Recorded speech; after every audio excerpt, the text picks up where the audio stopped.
मैं PR Suthar, associate professor physics, doctor Bhimrao Ambedkar government college Sriganganagar. आज के लेक्चर का टॉपिक है सिस्टम और जीरोथ लॉ। यहाँ सिस्टम जो है वो थर्मोडायनामिक सिस्टम से मतलब है और जीरोथ लॉ भी थर्मोडायनामिक्स के लिए जीरोथ लॉ है। ऊष्मागतिकी का निकाय और शून्यांकी नियम की यहाँ बात करेंगे।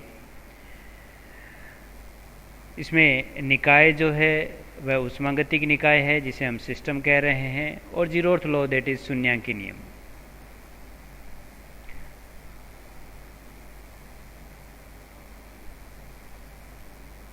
यह जो टॉपिक है BSc पार्ट सेकंड के पेपर फिजिक्स के फर्स्ट, जिसे स्टैटिस्टिकल फिजिक्स एंड थर्मोडायनेमिक्स कहते हैं, कि unit third law of thermodynamics से रिलेटेड है, जो कि महाराजा गंगा सिंह यूनिवर्सिटी बीकानेर से संबंधित है।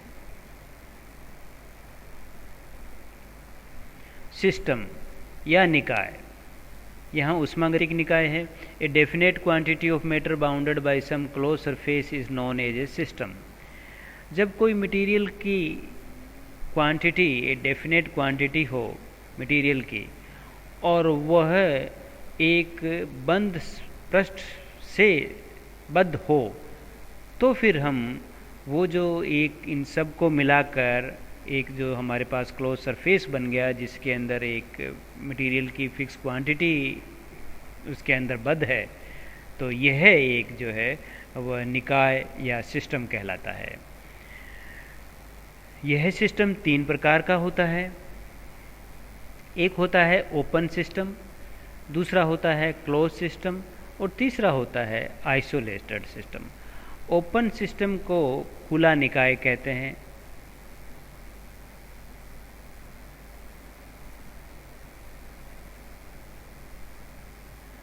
क्लोज सिस्टम को बंद निकाय।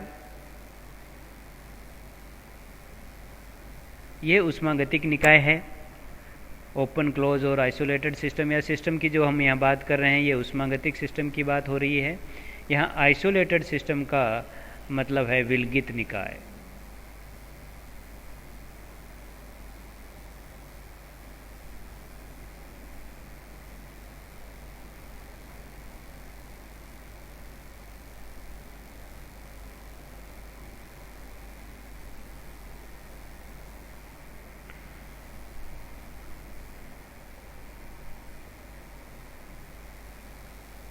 जो ओपन सिस्टम है, जिसे खुला निकाय कहा गया है, system which can exchange both matter and energy with the surrounding known as a open system.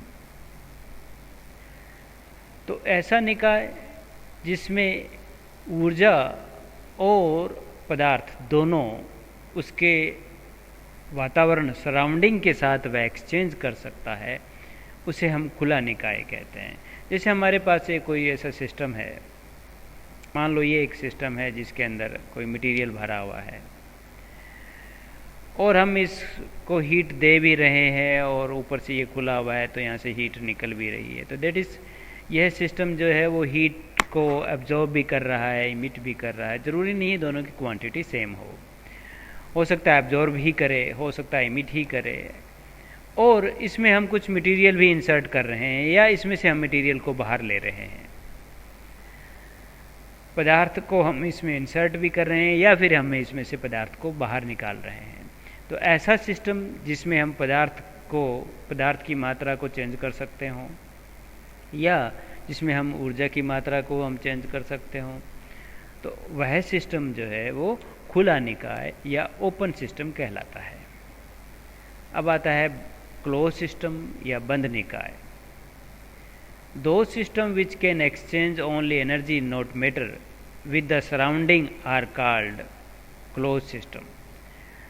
तो एक ऐसा सिस्टम जिसमें केवल एनर्जी का जो है वो सराउंडिंग के साथ वह एक्सचेंज कर सकता है, उसको बदला जा सकता है ऊर्जा की मात्रा को उसमें, लेकिन पदार्थ की मात्रा को नहीं बदला जा सकता हो, तो इस प्रकार का जो सिस्टम है वह बंद सिस्टम कहलाता है, क्लोज सिस्टम कहलाता है। isolated system, that is Vilgit Nikaya. If a system is not influenced in any way by its surrounding, it is said to be the isolated. With thus an isolated system exchanges neither matter nor energy with its surrounding. इस प्रकार विलगित निकाय में जो system है वह अपने surrounding के साथ न तो ऊर्जा का आदान प्रदान करता है और न ही पदार्थ का आदान प्रदान करता है। मीन्स वह सिस्टम जो है वह सराउंडिंग के साथ अपने वातावरण जो उसके आसपास चारों ओर उसके है उससे न तो वह पदार्थ को देता है और न ही वहाँ से पदार्थ को ग्रहण करता है। इसी प्रकार न ही ऊर्जा वह ग्रहण करता है और न ही ऊर्जा को वह निष्कासित करता है। तो पदार्थ और ऊर्जा की मात्रा जो है वो दोनों ही उसमें निश्चित रहती है। तो ऐसा सिस्टम जो है वो आइसोलेटेड सिस्टम कहलाता है।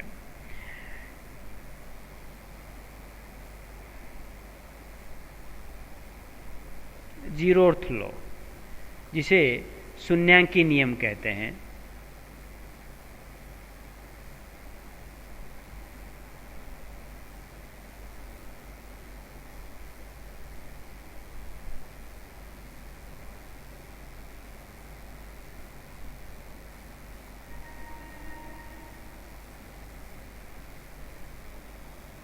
Zeroth law forms the basis of concept of temperature.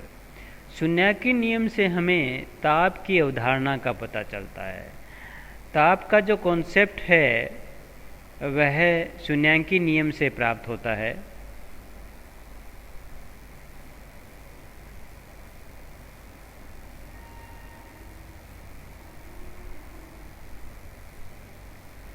शून्यांकी नियम के अनुसार if two systems are in thermal equilibrium with a third system, then they must be in thermal equilibrium with each other.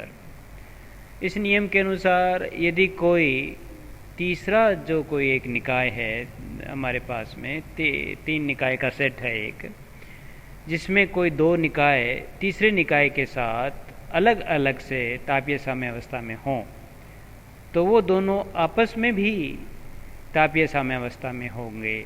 यह शून्यांकी नियम है। इस नियम को हम इस प्रकार समझ सकते हैं कि हमारे पास में ये तीन जो है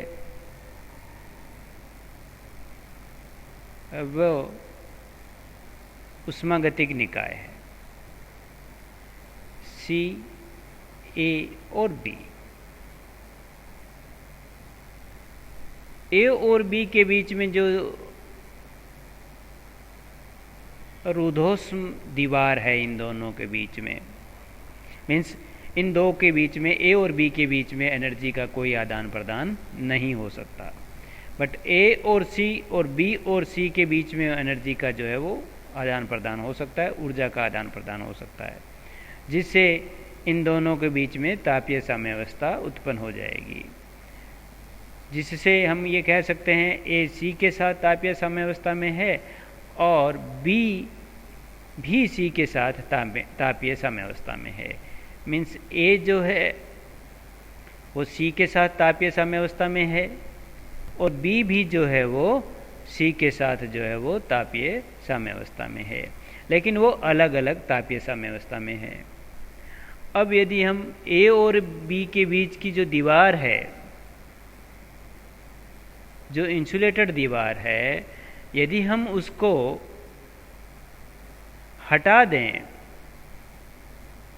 इस दीवार को हटा दें, रुद्धोष्म जो दीवार है यदि हम उसको हटा दें और उसके बीच में हम वापस सुचालक कोई दीवार लगा दें, तो अब इनके बीच में ए और बी के बीच में किसी प्रकार का ऊर्जा का आदान प्रदान नहीं होता है। तो हम कह सकते हैं as a result of this A is also thermal equilibrium with B. A और बी भी आपस में तापीय साम्यावस्था में होंगे। यह शून्यांकी नियम कहलाता है और यह ताप की अवधारणा को व्यक्त करता है। इस नियम के अनुसार हमें यह पता चलता है कि जो किसी भी निकाय में तापीय संतुलन की जो अवस्था हमें मिलती है वह ताप के अनुसार मिलती है कि जब ताप समान होगा जब दो सिस्टम के अंदर, तो उनमें किसी भी प्रकार की ऊष्मा का कोई आदान प्रदान नहीं होगा। यह ऊष्मागति का शून्यांकी नियम कहलाता है। नेक्स्ट लेक्चर का जो टॉपिक होगा वो बीएससी पार्ट सेकंड की पेपर फर्स्ट की यूनिट थर्ड का इंटरनल एनर्जी, दैट इज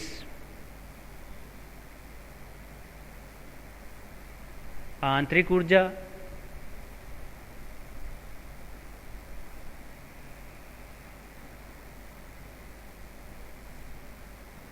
कार्य, यहाँ ऊष्मागतिक कार्य से है मतलब, और उन पे बेस्ड जो आंकिक प्रश्न है, न्यूमेरिकल है, उनको सॉल्व करेंगे।